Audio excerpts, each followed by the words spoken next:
So you've invited me to your home today to find out more about you, and I'm pleased to see that you're very similar to me in that every nook and cranny is covered in a book. I'm going to regret standing me next to this bookshelf because I'm now noticing something called full catastrophe living. Yeah, well, it's a great choice actually, because John Kabat-Zinn is the guy who brought mindfulness into Western culture. It is a great example of where we think one thing, but actually they're both.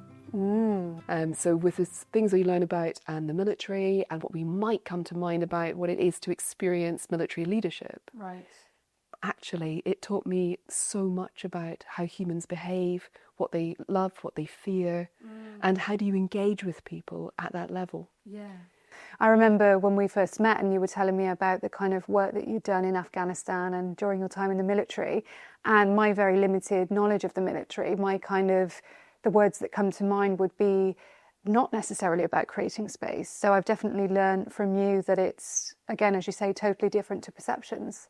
Yeah, and I did take the opportunity to bring out my medals as well as part of my story today, because it's really important to me. So it was foundational in terms of building me, who I am today, but also what I can offer other people now. Amazing. So could you just tell me a bit about what these medals mean and what they were for? Yeah, sure. So this is the Afghanistan medal. I went to Afghanistan 3 times. My first role was building relationships with the population as female engagement. So I deployed with the Royal Marines, and that taught me an enormous amount about myself. I have to say I was the most frightened I would ever be and the most courageous I would ever be at the same time. And do you feel like that unlocked a part of your brain by being in that high? Yeah. That's an example of a transitional space. Right. So in those moments, it could have been awful, but it wasn't because of the people around me. And then what I wanted to learn was, what was it that those people had, and what was it that those people gave me in those transitional moments? And that's where I've ended up learning about psychoanalytic theory, because I can then bring that knowledge into the workplace. So when people are under high stress, I know what it feels like.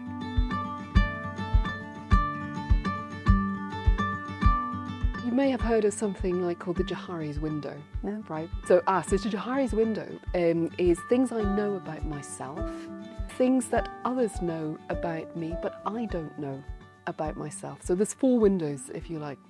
So what happens is you can do a lot of self-reflection, but actually you will only know what you notice. Wow. And so what's helpful is if you're working with someone like me, there is a confidential space. Yeah. There's a space that allows for me to be available to you, so emotionally, physically, cognitively, and it's safe.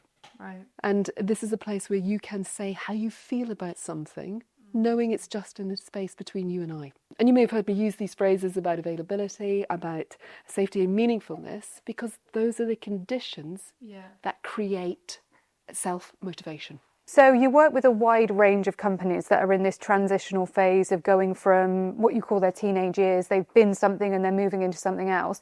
But what individuals and what roles within those organisations are you working with, and why is it those specifically? So for me, primarily, it's the leadership team. Right. And the reason behind that is that they set the culture. So I'd love to hear more about if there's a specific example that might seem like quite a small thing that's led to a big transformation in a business, if you've got an example of that. I think, I'll be honest, I'd probably go back to my military time. Okay. Yeah. Because it was the moment that I realised that you cannot have performance without relationship. So if I may tell a little bit of a story on this one.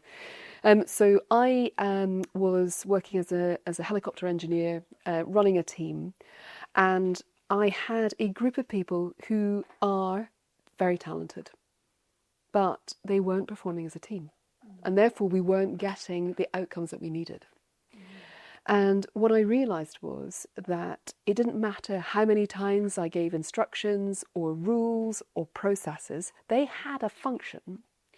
But without creating the relationship with the team, without building that situation where I am available, where I build safety, and where what we're doing is meaningful, I didn't create the conditions for them individually to build self-autonomy, to build that level of confidence in their skill level, and to build the desire to go and do it.